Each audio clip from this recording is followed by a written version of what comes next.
오늘 말씀의 제목을 한번 따라 하시겠습니까? 실패를 재물 삼고 다시 승리하라.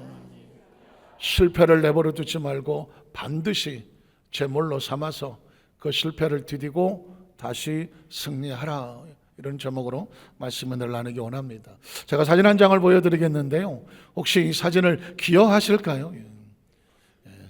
사실은 밑에 자막이 없는 줄 알고 근데 자막이 있어갖고 조금, 그러나 또 77년도 이전에 태어나신 분들은 저게 뭐야 하실 수도 있어서 친절하게 1977년 장소는 파나마 WBA 주니어 패더급 초대 타이틀전, 우리나라 선수 이름은 홍수환 모르신 분들 계실 거예요.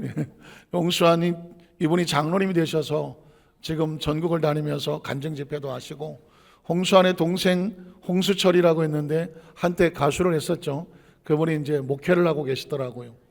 자, 홍수환, 그리고 저 쓰러져가는 저 선수 이름은 카라스키아. 한때 가라스키아 뭐 이렇게 이름을 부르기도 했었는데, 어쨌든 이 장면은 대한민국 대한민국 역사 속에 남는 장면, 명장면이죠. 1970년 바로 저 때에 파나마까지 홍수환 선수가 도전하러 간 겁니다. 그때 챔피언은 가라스키아입니다. 그런데 이 가라스키아가 그 당시 19세인가, 그런데 얼마나 주먹이 셌던지 모든 막 챔피언을 무너뜨리고 승승장구하던 돌주먹을 자랑했습니다. 기억하시겠지만 거기까지 가서 홍수환 선수가 2회전에 4번을 다운을 당합니다. 얼마나 주먹이 셌던지 맞는 대로 꽝 4번을 다운당합니다. 복싱에 2번만 다운돼도 일어나겠습니까? 못 일어납니다. 4번을 다운했어요. 모든 사람이 생각하기를 홍수환 찼어, 끝났어. 그런데 마침 공이 울렸습니다. 그래서 뭐라 그래요? 공이 살렸다 그래요. 그래서 3회전에 이제 3라운드에 나오는데 뭘 기대하겠습니까? 아무도 기대 안 하지. 홍수환이가 비틀거리 한 대 더 맞고 이제 쓰러지겠지. 그런데 정말 기적처럼 홍수환 선수가 그 두 주먹을 가지고, 이 가라스키아가 너무 얕봤을까요? 1, 2 스트레이트에다가 어퍼컷을 집어넣으면서 가라스키아가 다운됩니다. 그리고 KO하고 못 일어나게 됩니다. 그래서 저 유명한 4전 5기 4번을 넘어졌는데 다시 일어나서 상대 선수를 KO시키고 챔피언 벨트를 허리에 맸습니다. 그때 저 파나마와 한국이 얼마나 멀어요. 통화가 잘 안 되는 그 시에 국제전화로 이렇게 말하잖아요. 엄마 나 점심 먹었어? 챔피언 먹었어. 그 시간에 정말 얼마나 흥분해서 그랬습니다. 그때 홍수환 선수 어머니가 뭐라 그랬어요? 장하다 내 아들, 대한민국 만세다. 그래서 그 통화 내용이 한동안 많은 사람들의 마음을 울렸습니다. 4번을 다운을 했는데 모두가 포기했는데 어떻게 다시 일어나서 그 상대를 몰이치고 챔피언 벨트를 가슴에 맸냐고. 여기서 굉장히 중요한 건 뭐냐면요, 홍수환 선수가 링에서 4번이 넘어졌잖아요. 그 다음에 다른 데서 6, 7, 8번씩 일어나봤자 의미가 없어요. 링에서 넘어졌지만 그 선수 반드시 어디서 일어나야 돼요? 링에서 일어나야 돼요.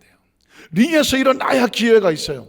링에서 일어나야 다시 그에게 다시 할 수 있는 도전이 되는 거예요. 그래서 4번을 넘어졌지만, 링바닥에 뒹굴렀지만 다시 일어섰습니다. 그리고 그 5번째 기회에 그때 상대를 넘어뜨리고 챔피언이 됐습니다. 우리의 삶 가운데 저와 여러분도 마치 홍수환 선수가 4번을 링 바닥에 뒹구르는 것처럼 실패할 수 있어요. 실수할 수 있고요. 가슴을 치면서 내가 왜 그랬을까? 하나님 앞에 부끄러울 수 있어요. 모든 사람이 생각하기를 이제 그 사람은 끝났어 라고 판단하는 소리를 들었을 수도 있어요. 그러나 기억하십시오. 거기서 도망치지 아니하고 그 실패의 자리에서 다시 실패를 딛고 일어설 수 있다면 아직 우리에게 희망이 있는 겁니다. 마치 홍수환 선수처럼 다시 희망이 있는 겁니다. 우리가 쓰는 말 가운데 땅에서 넘어진 자는 무엇을 짓고 일어서라? 땅을 짓고 일어서란 말이 있습니다. 어쩌다가 땅에 넘어졌습니다. 뭘 짓고 일어서겠어요? 아무것도 없는데 그때 다시 나를 넘어뜨렸던 그 땅을 짓고 다시 일어서면 그 땅은 나를 넘어뜨리게 하는 것이 아니라 다시 일어서게 하는 재기의 기회가 되는 것이죠. 오늘 저와 여러분을 넘어뜨렸던 어떤 곳이 있다고 할지라도 땅을 원망하고 불평하고 땅바닥에 주저앉을 존재가 아니라 그 땅을 걷어차고 일어서서 하면 그 지나간 넘어지면 더 이상 지나간 상처로 남지 않습니다. 그로 인해서 나는 더 단단해지고 더 힘을 얻고 일어나서 여기까지 왔습니다 라고 간증할 수가 있는 것이죠. 오늘 성경에도 보면 이스라엘 백성이 아시는 것처럼 아이성 전투에서 대패를 했습니다. 아시지 않습니까? 아이성 전투에서 이름만 들어도 초라한 아이성, 거기에 아간이라고 하는 가슴 아픈 사람이 죄를 범하고 그 결과 어떻게 됩니까? 아골 골짜기에 심판을 당해서 우리 생에 다시는 잊지 않아야 될 그런데 하나님께서 그 아간을 제거하고 나니까 놀랍게도 이스라엘 백성 수치스럽고 아프게 했던 그 실패의 아이성이 하나님 앞에서 다시 힘을 얻어서 아이성을 무너뜨리고 대승리를 거두는 놀라운 역사가 오늘 성경 본문에 기록됩니다. 이유가 뭘까요? 너희도 너희를 괴롭혔던, 실패하게 만들었던, 슬프고 아프게 만들었던 아이성 피하고 도망치지 마라. 정면 도전하고 밟아 물리치고 다시 승리의 제물로 삼아라. 이게 메시지예요. 우리 첫 번째로 오늘 성경에 보면 아이성을 함락시키게 한 하나님의 작전입니다. 전 성경을 읽다가 깜짝 놀랐어요. 모든 군사 작전이 이게 하나님으로부터 왔더라고요. 여러분 군사 작전 가운데 하나 혹시 이 사진을 제가 보여드릴 텐데 뭐라고 썼나요? 분명히 제가 볼 때는 성동격서란 말이 한글이 없었는데 어디서 붙어 있었어. 자, 성동격서 들어보셨죠? 자, 한문으로 저 성자가 소리성자죠. 그리고 동자는 동력동자입니다. 그러니까 동쪽에서 소리를 지르고 그리고 공격은 어디로 쪽에서 한다? 서쪽에서 한다는. 와, 여기 동쪽에다가 막 하면서 야, 저쪽에 뭐가 왔나 봐. 저쪽으로 몰릴 때 치긴 어디 친다? 서쪽을 치는 거죠. 이게 군사 작전 중에 하나인데 사회생활 속에서도 현대에도 적용이 되죠. 이걸 쓴 사람이 그림을 그려놨습니다. 왼쪽에 사무라이가 칼을 막 들고 오는데 마치 다리를 칠 것처럼 하다가 점프를 해서 머리를 치는, 이게 바로 성동격서 같은 거고, 축구 골대도 하나 보이죠? 이 사람이 오른발로 찰 때처럼 이렇게 해서 골키퍼가 왼쪽으로 했더니 왼발로 차갖고 오른쪽으로 집어넣었어요. 그래서 상대를 속이는 작전이죠. 이게 뭐냐면 성동격서라는 거예요. 근데 놀랍게도 아이성 전투에 하나님이 성동격서를 합니다. 자, 이스라엘 백성들이 아이성에 갔다가 대패를 당하고 도망쳐 왔잖아요. 그러니까 아이성 이 군사들을 보기에 참 아무것도 아니네. 한 방에 쫓겨나갔잖아. 그런데 하나님께서 말합니다. 너 다시 아이성 가서 전투를 벌여. 그러면 내가 너에게 작전을 짜줄게. 그러면서 다시 전투를 벌이라고 합니다. 그 아이성 갔다가 터지고 온 이스라엘 백성이 저거 어떻게 가요? 그랬더니 가. 그 쫓아나오면 어떻게? 도망가. 그리고 또 어떻게 하라고요? 다시 가. 또 쫓아나오면 어떻게 해요? 도망가. 한 2번 정도 도망을 가고 나면 3번째 쫓아가면 어떻게 할까요? 저것들이 정신을 못 차리고 하면서 이번에 아주 진멸해버리자고 다 쫓아나와. 그럴 때 어떻게 하라고요? 한쪽에 복병을 숨겨놨다가 성 바깥으로 나오면 그 빈성에 들어가서 성을 먼저 점령을 해라. 그리고 불을 질러버려. 그러면 쫓아나왔던 군사가 갈 데가 있어요? 없어요? 갈 데가 없어요. 그러면 도망치던 이스라엘 군대가 돌아서고 성 안에서 나오고 양쪽에 협공을 하면 이 군사는 무너진다. 이게 사실은 아주 기본적인 삼국지에도 나오는 그런 전략이에요. 자, 우리 성경을 한번 찾아볼게요. 이 그림을 가지고 하나님께서 이 성동격서 시키죠. 아이성 함락을 위해 복병을 준비케 하신 하나님. 여호수아 8장 1절 야훼께서 여호수아에게 이르되 두려워하지 마라. 놀라지 마라. 군사를 거느리고 일어나 아이로 올라가라. 보라, 내가 아이 왕과 그의 백성과 그의 성읍과 그의 땅을 다 내 손에 넘겨 주었다. 너는 여리고와 그 왕 행것 같이 아이와 그 왕에게 행하되 거기서 탈취할 물건과 가축은 스스로 가지라. 너는 아이성 뒤에 복병을 둘지니라 하시니라. 우린 여기서 신앙생활에 아주 중요한 원리 하나 발견합니다. 때로 하나님은 우리에게 생각지 않은 걸 요구를 하거든요. 자, 아이성과 다시 전진해. 아이성 전투 이번에 가서 승리할 거야. 뭘 믿고 승리합니까? 지난번에 가서 터지고 왔는데. 때로 신앙은 그래요. 말씀은 우리에게 도전하라고 그래요. 믿으라고 그래요. 전진하라고 그래요. 눈에는 안 보여. 상처 아픔만 보여. 그런데 여러분 아까 보셨습니다. 하나님은 뭘 준비하고 있느냐? 성동격서를 준비하고 있어요. 군사작전을 준비하고 있어요. 이 문제 해결책을 준비하고 있는 거예요. 저와 여러분이 예수를 믿고 하나님의 자녀가 되면 우리가 믿음으로 살 때 내가 믿음으로 살게 된 근거가 뭐냐면 이 상황 속에 하나님은 뭘 준비하고 계신다? 하나님의 작전을 준비하고 계십니다. 한번 따라 하실까? 하나님의 작전, 하나님의 작전, 하나님의 작전. 아이성을 올라가라고 말해놓고 하나님께서 속수무책으로 올라가라고 하지 않습니다. 하나님이 알고 계시는 작전을 준비하고 계시죠. 그걸 뭐라고 말해요? 복병을 두라고. 자, 그 다음 절을 보겠습니다. 자, 복병을 통해서 성을 함락시킵니다. 18절 열어보면은 야훼께서 여호수아에게 이르시되 내 손에 잡은 단창을 들어 아이성을 가리켜. 이거 사인이에요. 복병을 향한 사인입니다. 내가 이 성읍을 내 손에 넘겨주리라. 여호수아가 그의 손에 잡은 단창을 들어 그 성읍을 가리켰더니 그의 손을 드는 순간에 누가? 숨겨놓았던 복병이 그들의 자리에서 급히 일어나서 어떻게 했나요? 성읍으로 달려 들어감. 성읍을 달려 들어갔더니 성이 텅텅 비어 있어. 왜 그랬을까요? 이스라엘 군사를 쫓으려고 바깥으로 튀어나왔습니다.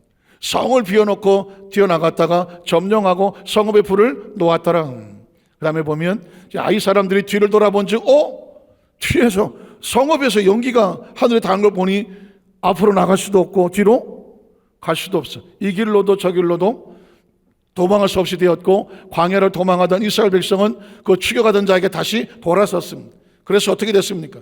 여호수아와 온 이스라엘이 그 복병이 성읍을 점령함과 성읍의 연기가 오름을 보고 성이 함락됐구나. 자, 돌이키자. 다시 쫓아오고 성읍에 나와서 아이 사람을 쳐서 죽이고 복병도 성읍에서 나와 그들을 침해 그들이 이스라엘 중간에 끼었습니다. 그래서 진퇴양난이고 도간에든 별걸 다 하시네. 이거는 어떤 사람들은 이쪽에서 어떤 사람 저쪽에서 쳐 죽여서 한 사람도 남거나 도망하지 못하게 하였고 아이 왕을 사로잡아 여호수아 앞에 끌어왔더라. 드디어 아이성은 무너집니다. 이 아이성이 어떤 왕이에요? 얼마 전에 이스라엘 백성들을 대패시켰던 그런 것이 아이성이잖아요. 나를 실패케 했던 그걸 하나님께서 어떻게 그걸 다시 도전해서 승리케 하시는 것이 하나님입니다. 저는 우리 여도수 만족교회 성도들 가슴 속에 생각 속에 내가 지난 실패했던 것, 가슴 아팠던 것, 내가 넘어지고 내 가슴에 응어리로 남았던 것, 그것 때문에 이리 피하고 저리 피하고 도망다니고 죄책감과 열등감과 패배의식으로 어쩌지 못했던 그 모든 것이 아이성 같은 그런 존재가 오늘 말씀을 듣는 순간에 하나님께서 그 응어리를 다 풀어주시고 앞에 있는 장애물을 무너뜨려 주시고 내가 다시는 아이성 때문에 쫄지 않는다. 다시는 아이성 때문에 고통의 눈물을 흘리지 않는다. 다시는 아이성 때문에 마음에 상처 입지 않는다. 당당하게 회복되어지는 치유 역사가 있기를 주의 이름으로 축복합니다. 왜냐하면 하나님 이스라엘 백성들의 처절한 천추의 한인 아이성을 그 발 앞에 무너뜨렸기 때문입니다.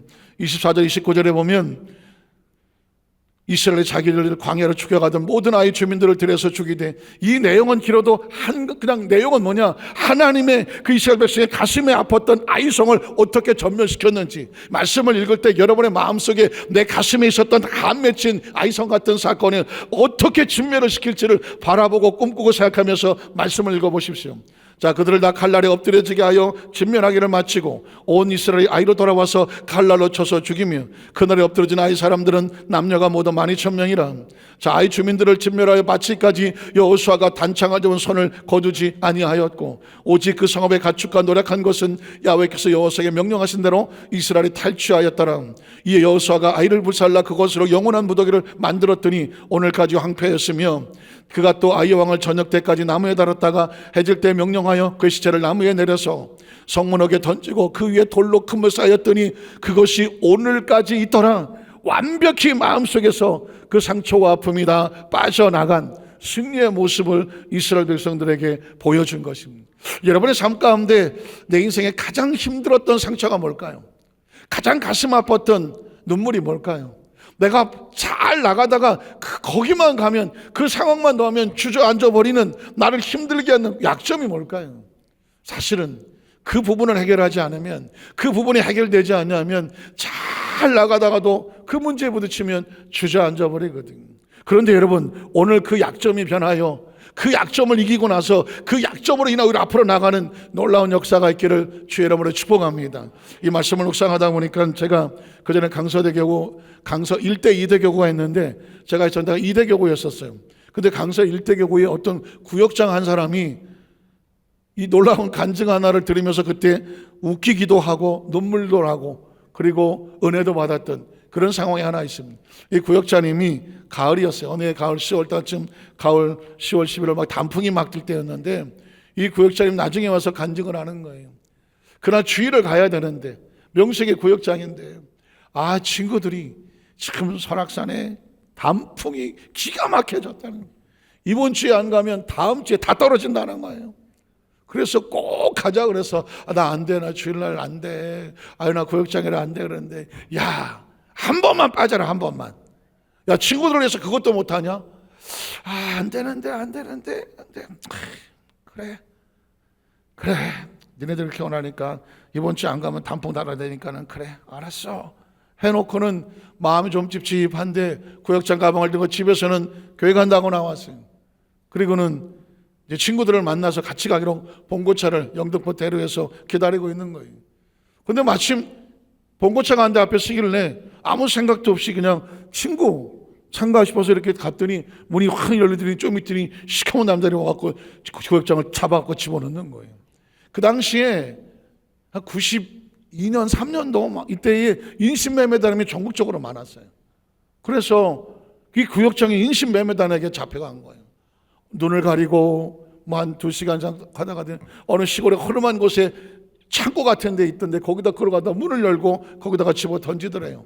거기 들어가 봤더니 자기처럼 이렇게 끌려온 아주머니들이, 여성들이 한 20-30명이 거기서 앉아갖고 마늘을 까고 있더래요. 마늘이 왜 이렇게 눈물이 나나 그랬더니 눈물이 섞였더만 이 마늘이에요. 뭐 요즘은 안 그러겠지만. 그러면서 거기다가 던져놓고 아주머니 오늘부터 여기 앉아서 마늘 까. 그래서 발목을 묶어놓고는 마늘을 까게 하더라는 것입니다. 절치에 주일날 교회 가던 구역장이 무슨 속초에 단풍은 둘째치고 마늘을 까게 생겼어요. 그날 이후로 마늘을 까는 거예요. 마늘 까면 뭐가 나와요? 눈물이 나와요. 다 울면서 마늘을 까. 그런데 신기한 거는 맨 처음에는 두렵고 놀라고 정말 이걸 내가 어찌 이렇게 됐나 하다가 눈물을 흘리는 가운데 마음에 회개가 생겼어. 내가 구역장인데, 내가 하나님의 사람인데 주일날 하나님의 날을 어기고 내가 어디를 가던 거야. 단풍 구경을 가다가 단풍은 둘째치고 마늘을 한 주머니 갖다는 그것 가고 생겼어. 비로소 마음에 회개가 생겼어. 내가 잘못했구나. 하나님, 내가 잘못했습니다. 자신이 뭘 잘못했는지를 알았어. 잘못된 길을 가렸는지를 알았어. 회개하고 하나님께 기도하다 보니까 다른 사람들은 막 눈물을 까면서 이러고 하는데 이 사람은 기도하면서 마늘을 까. 그런데 놀라운 거는요, 눈물로 회개를 했더니 성령이 임했어. 성령의 세례가 약간 좀 뺀질뺀질 하시던 분이라서 성령 대망에 도망가고 기도하면 도망가시던 분인데 이건 도망도 못 가. 거기서 발목이 묻혀갖고 마늘 까면서 눈물은 저절로 나와. 회개하면서 기도하다 보니까 성령 세례를 받았는데 자기도 모르게 방언이 터져 나왔어. 따다다다닥 하고 방언이 나왔어. 그러니까 성령 세례를 받고 나니까 그 자리가 그 절망과 죽음의 자리가 아닌 거야. 오히려 자기가 은혜의 자리가 됐어. 그래서는 하나님 감사합니다. 할렐루야 하고 막 방언을 얹었다가 또 까다가 또 방언을 기도하고. 문제는 뭐냐면 옆에 있는 아주머니들이 이 여자가 미쳤나. 처음에 왔을 때는 이러고 해서 풀이 조금 갖고 이런 거 했더니 좀 지나더니 좀 있더니 뭐 하더니 갑자기 그냥 따다다다다 방언을 하기 시작하지, 찬송을 하기 시작하지, 할렐루야를 하지. 갑자기 막 웃지를 않나. 희죽희죽 웃다가 감사합니다 하지. 뭘 마늘 까는 게 감사할 일이겠어. 그런데 옆에 있는 사람들이 미쳤나 봐. 미쳤나 봐. 따다다다다 기도하면 어이구. 그래갖고는 그 인신매의 몸들에게 뭐라고 말해. 이 아줌마 미쳤어요. 우리 나 여기서 못하겠어요. 그래서 인신매들 보니까 가만히 보니까 진짜 미친 것 같아요. 할렐루야 아멘 하진 않나. 마늘 까면서 뭐가 좋다고 감사합니다 하지 않나. 갑자기 이상한 소리를 내지 않나. 막 시치기쭉 웃지를 않나. 무서운 거예요.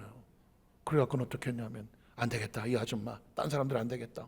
그 아줌마 그 구역장을 데려다가 눈을 가리고 원래 있던 내려다 놓고 가버린 거예요. 이 구역장님은 거기서 돌아와서 구사일생으로 살아왔어. 은혜도 받고 성령도 받고 방언도 받았어. 그게 어떻게 됐을 것 같아요? 구역장 가방 끼고 다시는 주일날 친구들 어디 가자면 가요 안 가요? 절대 안 가죠. 그리고는 열심히 구역 식구들을 전도하면서 구역을 부흥시키고 나중에 지역장이 되는데, 아주 전도하는데 한마디만 해도만 한마디. 아유 집사님 나 요즘 교회도 가기 싫고, 아유 몸도 안 좋고 나한테 전화하지 마. 그러면 한마디만 하면 돼요. 한번 따라하실까요? 마늘 한번 까실라고. 마늘 한번 까실라고. 그러면 무슨 마늘? 자신이 겪었던 얘기를 해주면 알았어 이번 주에 갈게요. 그러니까 그 구역장님 때문에 부흥의 역사가 나타나. 왜냐하면 저 구역장이 말이야, 주일날 딴 데 가다가 마늘 까는 인심에 끌려가갖고 보름 동안 잡혀있다가 구사 일생호 하나님이 살려주셨대. 그러면서 그 교회 강서대교구, 제가 강서 2대교구 있었거든. 강서 1대교구에 그 소문이 돌기 시작하면서 와, 그 지역에서 막 전도상을 받더라고. 그래서 저는 우리 그 지역장들한테 마늘 한번 까실라고. 그냥 저는 그냥 그거만 날로 먹어갖고 마늘 한번 까실라고 그랬더니 뭔 마늘이요? 그러면 이제 그 얘기를 하면 뭉클하죠. 사실상 웃는 얘기, 웃기는 얘기 같기도 하고 눈물 나는 얘기도 같지만 하나님의 심정은 어떻겠어요? 이분은 주의를 범수하면서 주의를 범함으로 처절한 나락에 떨어졌지만 그걸 딛고 일어선 다음에 뭐가 생겼어? 확신이 생겼어. 하나님의 날은 절대로 손대면 안 된다. 자기가 겪었기 때문에 모든 사람을 향하여 우왕좌왕 갈등하는 사람들에게 단호하게 얘기하지, 마늘 한번 까실라고. 그 얘기면 모든 게 끝나더라고. 어쩌면 오늘 이스라엘 백성들에게 아이성이라고 하는 처절한 피투성이의 그 전투의 아픔의 상처를, 잘못을 제거하고 나서 하나님 앞에서 다시 승리하고 난 다음에 무슨 마음이 생겨? 자신감이 생기잖아요. 어디서 쭈삣쭈삣하면 아이성한테 한번 터져보시려고. 왜? 자기 이야기를 하면 어떻게 돼요? 오늘 성경은 우리에게 말합니다. 우리의 지나간 아픔과 상처를 내버려 두지 마라. 거기서 일어서서 그것이 뭐가 되게 해라?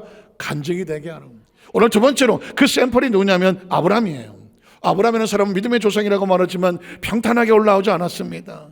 처절한 아픔과 실패를 겪었는데 그 실패를 극복하고 난 다음에 축복의 문을 열어주셨습니다. 자, 아브라함의 실패와 결과의 모습입니다. 창세 12장 1절로 6절인데요. 잘 아시는 내용이라 제가 굉장히 빠르게 읽을 거예요. 빠르게 읽을 때에 여러분은 생각하실 건 뭐냐면 아브라함의 마음이 어느 쪽으로 흐르고 있나 보십시오. 인생은, 아니 신앙은 B와 D 사이에 C라고 제가 말씀드렸습니다. B는 birth, 탄생, D는 death, die, 죽음이에요. 그럼 우리 살아있는 동안에 뭐 하냐면 choice야. 제가 수도 없이 말씀드릴 거예요. choice. 인생은 뭐냐? choice예요. 선택이에요.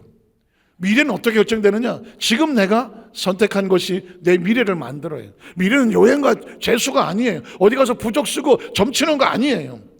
미래는 내가 지금 어디를 선택하느냐에 따라서 내 미래의 방향이 달라져요. 성경은 우리에게 아브라함도 마찬가지입니다. 하나님은 하나님의 방향을 제시해요.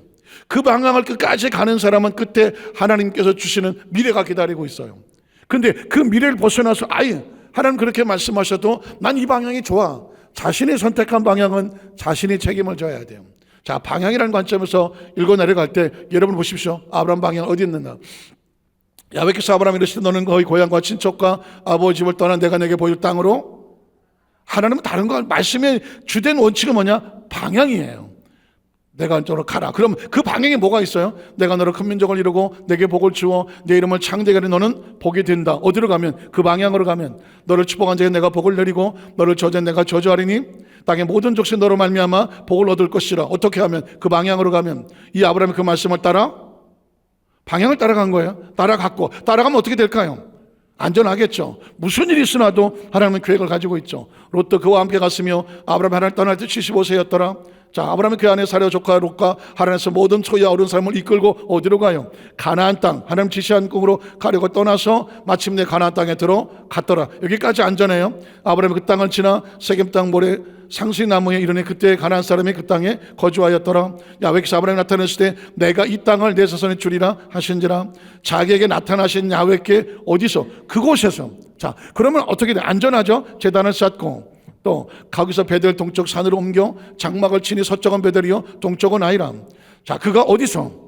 그곳에서 하나님께서 지시한 곳에서 야훼께 제단을 쌓고 야훼 이름을 부르더니 또 점점 남방으로 옮겨갔더라. 여기까지 안전해요. 자, 문제는 어디냐면 10절에 있어요. 그 땅에 기근이 들어왔습니다. 예상치의 문제가 다가왔죠. 문제는 누가 해결해야 돼요? 하나님이 해결하셔야 돼요. 그런데 아브라함이 애굽으로 거리하려고 방향을 바꿉니다. 그리로 어떻게 했다? 내려갔습니다. 누구의 선택인가요? 아브라함이죠. 자신의 생각과 방향에 따라서 하나님은 여기라고 하셨는데 난 여긴 것 같아. 그래갖고 그리 내려갔더니 이는 그 땅에 기근이 심했기 때문이다. 자, 그가 애굽에 가까이 이르렀을 때 그의 아내 사레에게 말하되 내가 알기에 그들은 아리따운 여인이라. 애굽 사람이 그들을 볼 때 이르기를 이는 그의 아내라. 나는 죽이고 그들은 살리니. 누구 생각에? 아브라함 생각에. 원하건대. 누가 원하는 거예요? 내가 생각에 내가 원하는데 그들은 나의 누이라 하라. 그럼 내가 그대로 말미암아 안전하고. 누구 생각에? 아브라함은 자기 생각으로 하면 자기가 안전할 줄 알았어. 내 목숨이 그대로 말면 보존하리라. 내 생각대로 하면 보존될 줄 알았어. 그러나 기억하십시오. 하나님의 사람은 내 생각으로 살지 않아요. 누구 생각으로 살아요? 하나님의 생각으로 살아요. 하나님의 사람은 내 방향으로 정하지 않아요. 하나님의 방향으로 정하는 거예요. 오늘 아까 성가대가 찬양을 할 때에 주께서 행하신 일 헤아리기 어렵더라도 방향이에요. 이 방향으로 갔으면 좋겠는데 하나님께서 나를 이 방향으로 이끌까? 기억하십시오. 아무리 내가 저기 보기에 좋은 수십 년 닦아놓은 여기라고 할지라도 하나님께서 인도하시는 방향이 있어. 그러면 그 방향에서의 안전한 거예요. 아브라함이 그에 이뤘을 때 다른 방향이요. 애굽 사람들이 그 여인이 심히 아리따움을 보았고 바로의 고관들로 그를 보고 바로 앞에서 칭찬함으로 그 여인을 바로의 공으로 이끌어. 안전했나요? 안전하지 못했어요. 아내를 빼앗기고 말았어요. 이에 바로가 그로 말미암아 아브라함을 후대함으로 아브라함이 양과 소와 노비와 암수나기와 낙타를 얻었더라. 자, 이에 바로가 넘어갔어요. 야훼께서 아브라함의 산에 사레일로 바로와 그 집에 큰 재앙을 내리더라. 여기서 이 문제를 해결한 건 누구예요? 하나님이에요. 성경은 도대체 우리에게 무슨 얘기를 할까요? 사람이 저질러오는 실패, 실수, 깨달아. 이 문제 누가 해결한다? 하나님이 수습하는 거예요. 하나님의 자녀들은 하나님이 수습을 해요. 오늘 저와 예배를 드리는 것은 예배는 뭘까? 말씀을 듣는 가운데 여러분께서 내가 뭘 잘못했지? 내가 지금 어떤 방향에 서고 있지? 난 지금 뭘 선택했지? 그러면 혹시 이거 내가 잘못 갔는데 내 머리로 내 생각을 하다가 이런 더 큰 문제가 생겼는데 그러면 그 문제를 누가 해결해 줘야 돼요? 하나님이 해결해 주실 것이 선포되는 게 말씀이에요. 말씀을 듣다가 깨달아지는 것이 예배예요. 말씀을 딱 깨달아졌으면 이렇게 해야 됐구나 결단하게 만드는 게 예배예요. 그러니까 예배는 영적인 수술이 될 수가 있고 영적인 위로가 될 수 있고 영적인 비전이 될 수 있고 예배는 영적인 지혜가 될 수 있고 영적인 결단이 될 수가 있어요. 그러니까 예배를 떠나서는 어떤 존재도 이 영혼은 살아갈 수가 없어요. 제가 2부 때 이런 얘기를 했어요. 우리 여의도 완삭교회 성도들은 생일이 4번 있다. 생일이 4번 있다. 첫 번째 생일은 호적상 생일, 주민등 넘버 여러분 알고 계시는 생일. 두 번째 생일은 뭐예요? 예수를 구주로 믿고 하나님의 자녀로 본어게인 중생 거듭나 하나님의 자녀가 되는 것은 새로운 탄생이죠. 예수님을 구주로 믿으시면 아멘 하시기 바랍니다. 새로운 탄생, 이게 저와 여러분이 예수 믿은 그날, 그게 우리의 생일이잖아요. 세 번째 생일은 뭐예요? 오늘 아침에 눈을 뜬 날. 어제 세상을 떠난 사람들은 오늘을 보지 못했어요. 생일이 없죠. 그런데 오늘 아침에 눈을 떴어요. 우리의 생일이죠. 오늘은 우리의 생일입니다. 생명이 살아 움직인 날이 생일이죠 뭐. 그렇지 않겠어요? 마지막 4번째는 뭐예요? 예배자가 되는 날이 생일입니다. 한번 따라 하실까요? 예배자가 되는 날 생일입니다. 예배자는 무슨 신앙 고백이에요? 난 하나님의 자녀로서 하나님의 날에 나와서 하나님께 예배합니다. 나는 예배자입니다. 이게 뭘까요? 신앙 고백이거든요. 그리고 예배는 우리의 영혼을 살리는 거거든요. 육신은 코로 숨쉬어요. 영혼은 예배로 숨쉽니다. 여러분 보십시오. 여러분이 한 달만 예배 안 드려보십시오. 그 영이 살아있을 것 같아요? 어림도 없습니다. 어림도 없습니다. 설교하는 저는요, 설교를 한 번만 일주일만 하지 않아도 그 다음 주 하려고 하면 아무 생각이 없습니다. 설교자에게는 설교가 생명입니다. 그러니까 늘 설교 하나님의 말씀을 묵상을 주시고 그 말씀 속에 움직여서 설교자는 설교를 하면서 힘을 얻습니다. 예배자는 예배를 드리면서 힘을 얻는 것입니다. 믿으십니까? 그래서 오늘 저와 여러분이 하나님 말씀 안에서 움직일 때 비로소 예배는 추상적이지 않아요. 예배는 그냥 종교적이지 않아요. 예배는 저와 여러분의 생명이 달려 있는 거예요.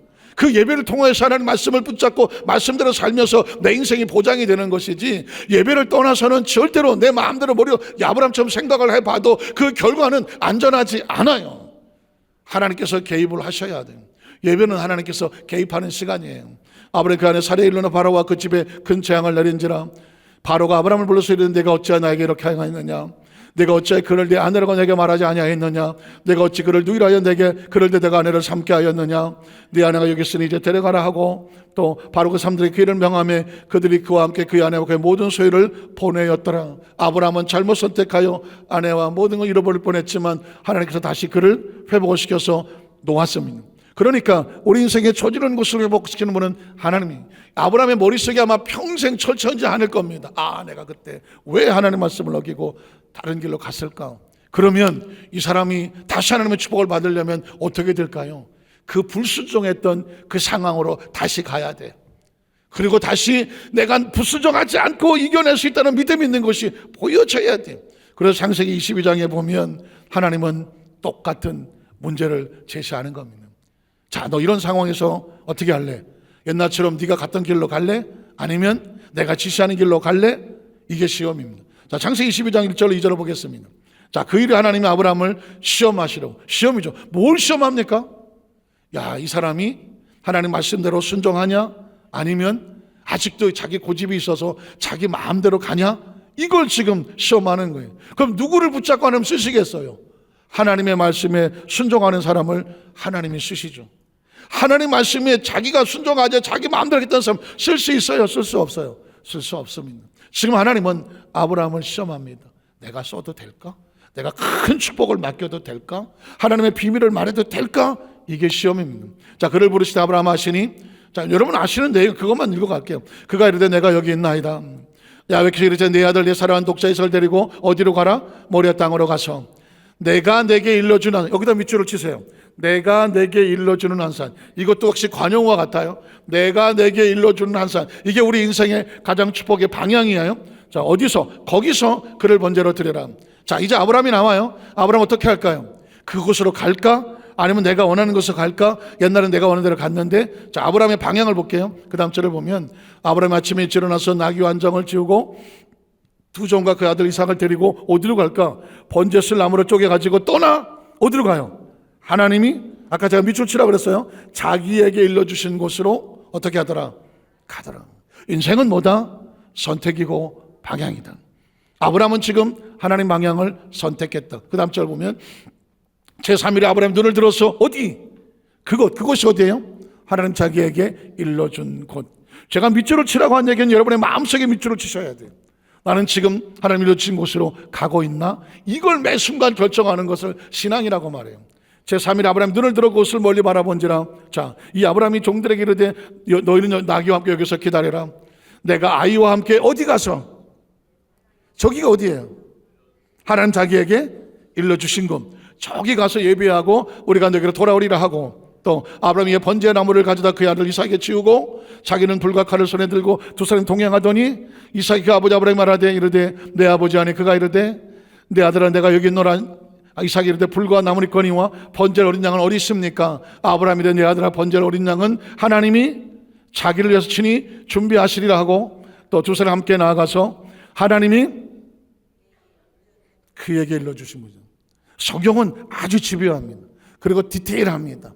그리고 계속해서 우리에게 방향을 제시합니다.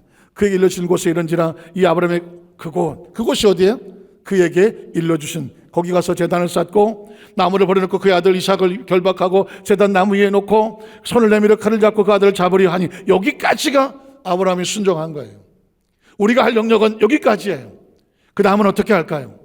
테스트하신 하나님께서, 그 다음은 하나님 영역이에요. 야훼 사자가 하늘에서부터 그를 불러 이르시되 아브라함 아브라함 하시는지라. 아브라함이 이르되 내가 여기 있나이다. 여기 어디예요? 하나님이 일러주신 그곳에 있는 거예요. 예배자는 예배 가운데 생명과 축복의 문이 열리는 거예요. 사자가 그랬을 때 그 아이에게 내 손을 대지 말라. 그러니까 아무 일도 하지 마라. 내가 네 아들 내 독자까지 내게 아끼지 아니었으니 내가 이제 내가 하나님을 경외하는 줄을 알았노라. 아브라함 눈을 들어 살펴본 즉 한 순양이 뒤에 있는데 뿔이 수풀에 걸려 있는지라. 아브라함이 가서 순양을 가져다가 아들을 대신에 번제로 드렸더라. 아브라함이 그 땅 이름을 야훼 이리라 하였으므로 오늘날까지 사람들이 길을 야훼 산에서 준비되리라 하더라. 야훼 사자가 하늘에서부터 두 번째 아브라함을 불러 이르시되 야훼께서 이르시기를 내가 나를 가리켜 맹세하노니 내가 이같이 행하여 내 아들 내 독자도 아끼지 아니하였은즉 내가 내게 큰 복을 주고 내 씨가 크게 번성하여 하늘의 별과 같고 바다의 모래 같게 하리니 내 씨가 그대에게 성문을 차지하리라. 내 씨로 말미암아 천하 만민이 복을 받으리니 이런 내가 나의 말을 뭐 했어요? 이거예요. 준행이란 단어 하나를 끄집어내기 위해서 그 앞에 많은 축복의 문이 열려 있지만 그 축복은 내용은 준행하는 자에게는 열려지게 되는 거라고요. 인생은 선택인데 뭘 선택하느냐? 방향을 선택하는 거예요. 신앙은 매 순간 선택인데 뭘 선택하느냐? 방향을 선택하는 거죠. 그 방향이 누구의 방향이냐? 하나님께서 원하시고 하나님의 은혜를 주시는 것, 하나님의 사명이 있는 것, 하나님의 영권을 주시고 물질을 주시고 쓰시고자 하는 하나님의 마음이 있어서 이끄시는 것, 그게 방향인 거예요. 제가 말씀을 정리하면서 그림 하나를 보여드릴게요. 이 그림을 보면 오래된 영화 포스터죠. 그래서 제목이 뭐예요? 쿼 바디스.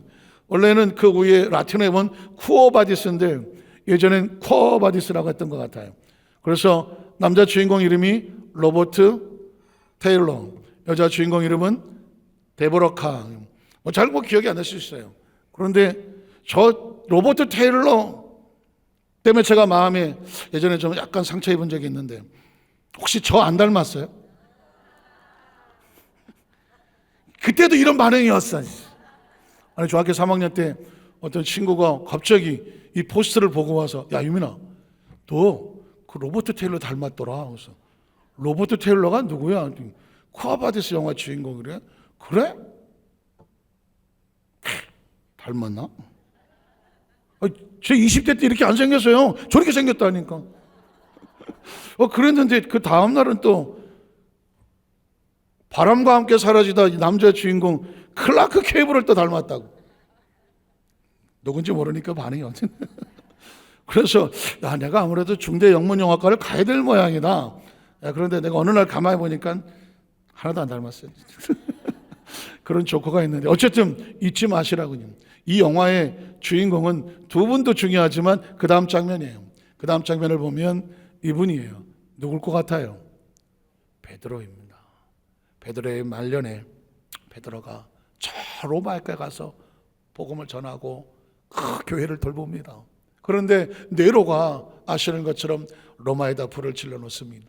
그리고 누가 불을 질렀냐 그러다가 마침 기독교인들에 대한 그 사람들의 관심을 돌리려고 저 예수를 따르는 크리스찬들이 불을 질렀다. 크리스찬을 잡아들여라. 핍박이 시작합니다. 대박해가 시작됩니다. 그때 베드로도 저 노구를 이끌고 로마를 빠져나와 도망을 칩니다.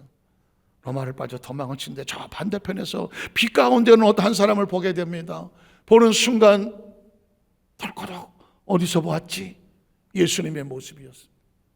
자기는 로마를 반대로 피해 도망을 치고 있는데 로마를 향하여 걸어가는 예수님을 본 거예요. 그때 베드로가 거꾸로 치면서 쿠어바디스 도미네, 쿠어바디스 도미네. 주여 어디로 가시나이까? 거기 가면 안 돼요. 거기 로마에 지금 큰 대화재가 일어나고 대박해가 있어요. 가면 안 돼요. 라는 소리와 같아요.